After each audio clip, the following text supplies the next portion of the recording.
Hello, in this video we look at connected speech. When native speakers of English talk at a natural speed, they don't pronounce each word separately or fully. Instead, they blend sounds together in what's called connected speech. This is the fluid, continuous way words are linked in spoken English. And it's often a major challenge for learners trying to understand native level speech. Connected speech involves several distinct but overlapping processes. Let's explore the 6 most common ones. So they're called intrusion, liaison or catenation, elision, assimilation, and weak forms. So, catenation, what is it? Well, catenation is the simple linking of sounds between words, especially when one word ends in a consonant and the next one begins with a vowel. So you might have turn it off being pronounced something like turn it off, or pick it up. So you'll have pick it up and turn it off. The final consonant of the first word catenates or chains itself onto the next word. This makes speech more fluid and natural. So there's intrusion. Intrusion is the insertion of a sound between two words to ease the transition between vowels.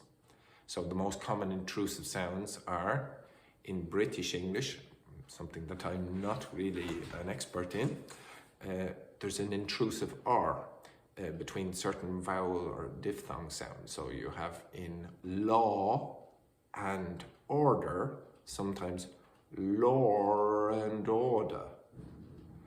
Then there's a W sound that sometimes goes between certain vowel sounds. So you might have go on in go on, the intrusive W sound in the middle, go on.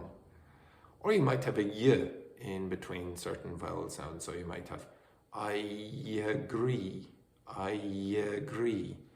for I agree. These sounds are not part of the spelling, they're purely spoken features that prevent awkward pauses or glottal stops between vowel sounds. There's liaison, which is a broader term that includes both catenation and intrusion, but it often refers specifically to the way certain sounds link across word boundaries. So, for example, you have an apple. The n links to the vowel sound of a at the start of apple. It helps with fluency and rhythm in English, a stress time language where linking sound supports the beat of the speech. There's elision, which is the emission or dropping of a sound, usually a weak consonant to make pronunciation faster and easier. So common examples might be friendship, so not friendship, it's friendship. Next day instead of next day, so you have next day. Instead of old man, you might have old man, old man.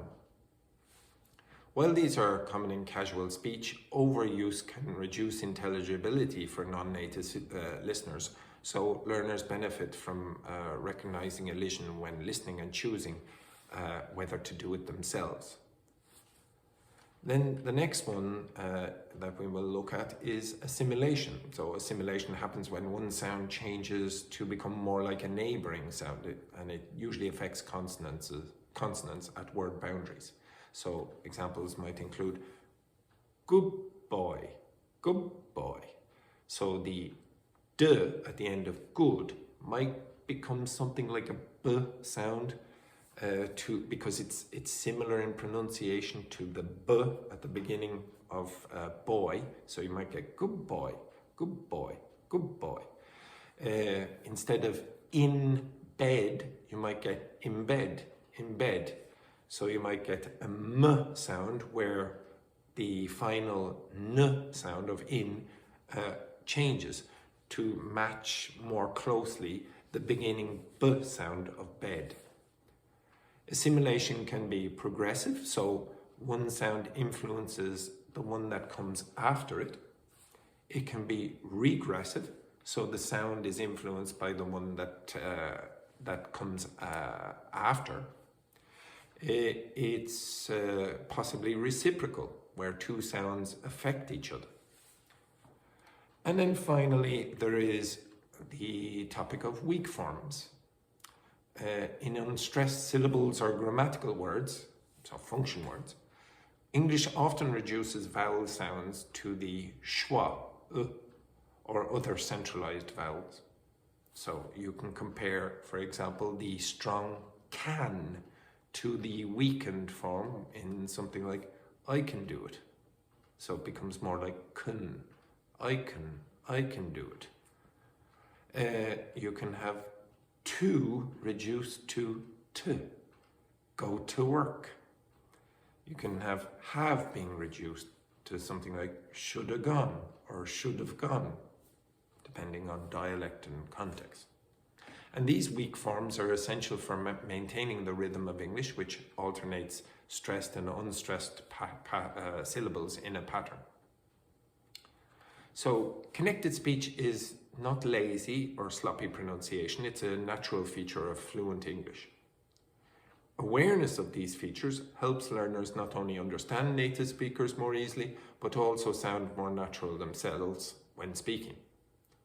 Rather than teaching all these at once, it's often best to raise awareness gradually, starting with linking and weak forms, then progressing to elision and assimilation. Recording and analyzing natural speech, practicing with scripts and using shadowing techniques can all support such fluency work. Thank you.